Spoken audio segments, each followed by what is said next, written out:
पूर्वीच्या काळामध्ये एक मुखवटा धारण करून त्या ठिकाणी सोंग करण्याची परंपरा आपल्या भारतीय संस्कृतीमध्ये अवगत होती. एक मुखवटा धारण करायचा आणि ते सोंग सादर करायचं, अशी एक परंपरा, सोंगांची परंपरा आपल्याला आपल्या संस्कृतीमध्ये आढळून येते. त्याच अनुरोधानं आपण पर्सनॅलिटी डेव्हलपमेंट या घटकाकडे जर लक्ष दिलं तर एक मुखवटा धारण करून घरून आपण निघतो. एक पर्टिक्युलर मुखवटा धारण केल्यानंतर आपलं व्यक्तिमत्व जसं आपण ठेवतो तसं आपण प्रदर्शित करण्याचा प्रयत्न करतो. पण निसर्ग नियमानुसार हे व्यक्तिमत्व खऱ्या अर्थानं त्या ठिकाणी आपण वेगळं व्यक्तिमत्व, बेगडी व्यक्तिमत्व, खोटं व्यक्तिमत्व म्हणून सादर करत असतो.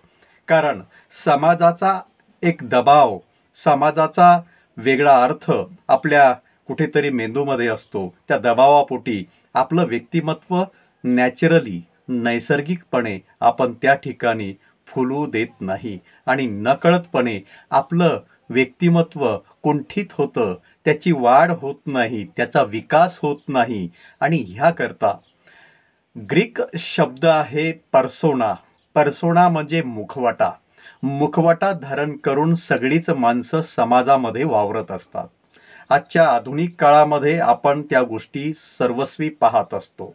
एखाद्याला एखाद्या गोष्टीचं ज्ञान जर असेल तर त्याचा आविर्भाव त्याच्या चेहऱ्यावरनं, त्याच्या व्यक्तिमत्वावरनं आपल्याला ओसंडून वाहताना दिसतो.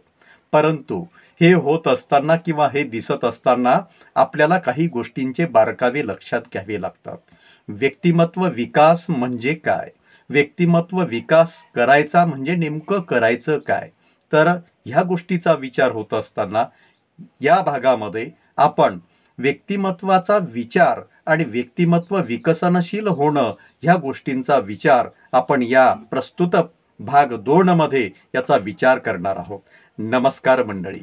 तर या भागामध्ये व्यक्तिमत्वाचा विकास होत असताना आपल्याला कोणत्या दिशेनं त्या ठिकाणी मार्गक्रमण करायचं आहे, आपलं व्यक्तिमत्व एका वेगळ्या उंचीवर न्यायचं आहे, यासाठी निसर्ग नियमांशी आपण एकरूप होणं, प्रामाणिक होणं तेवढंच महत्त्वाचं आहे.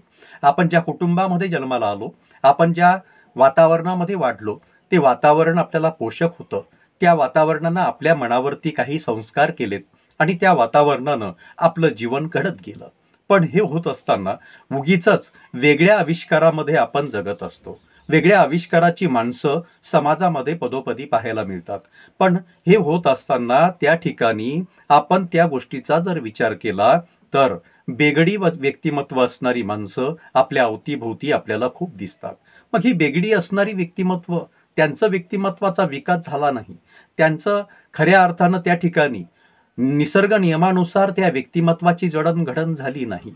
म्हणजे चांगले कपडे घालणं, चांगलं अंग, आपलं वेशभूषा करणं, हे म्हणजे व्यक्तिमत्वाचा विकास आहे असं जर आपल्याला वाटत असेल तर त्या गोष्टी फार कफल्लक आहेत, क्षुल्लक आहेत. त्या गोष्टी नीटनेटकं राहणं हे तर आलंच. नीटनेटकं राहणं हे आपल्या संस्कृतीशी अनुरूप आहे. परंतु आपल्या मनानं, आपल्या बुद्धीनं, आपल्या अंतःकरणानं एका वेगळ्या उंचीवर जावं. आपल्याला रूढी परंपरेचा आपला पगडा आपल्या मनावरती असतो.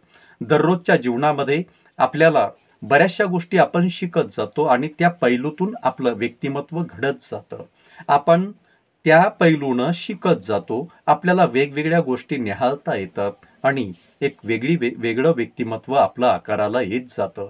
असं होत असताना महापुरुषांच्या कथा किंवा महापुरुषांचे चरित्र जर आपण बघितलेत किंवा त्यांच्या गोष्टी जर आपण बघितल्यात तर त्यांचं जीवन लहानपणापासून स्थित्यंतर त्यांच्या जीवनामध्ये आपल्याला आढळून येतात आणि दिवसेगणिक त्यांचं व्यक्तिमत्व विकसित होत जातं.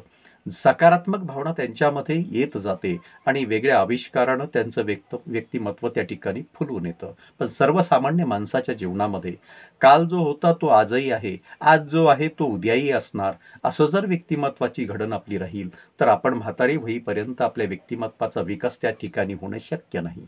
कारण ह्या गोष्टीचा बारकाव्यानं आपल्या आतून बाहेरून आपण त्या गोष्टीचा विचार करणं फार महत्त्वाचं आहे.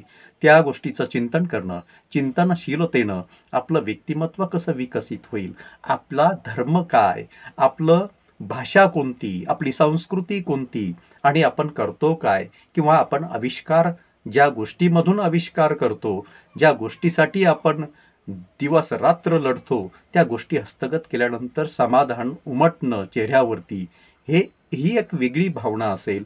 परंतु एखादी गोष्ट पदाक्रांत केल्यानंतर, प्राप्त केल्यानंतर म्हणजेच आपलं व्यक्तिमत्व त्या ठिकाणी पूर्ण विकसित झालं असा त्याचा अर्थ होत नाही. कोणतंही ध्येय तुम्ही पादाक्रांत केलं किंवा प्राप्त केलं तर त्या ठिकाणी तुम्ही पूर्ण झालात असा त्याचा अर्थ होत नाही. जीवनाच्या अंतिम श्वासापर्यंत हे व्यक्तिमत्व फुलत जातं, उमलत जातं आणि विकास पावतो तो व्यक्ती आणि त्या व्यक्तीचा इतिहास. नमस्कार, भेटूया पुढच्या भागामध्ये. हे विश्व चैतन्याचे या चॅनलला सबस्क्राईब करा. नमस्कार.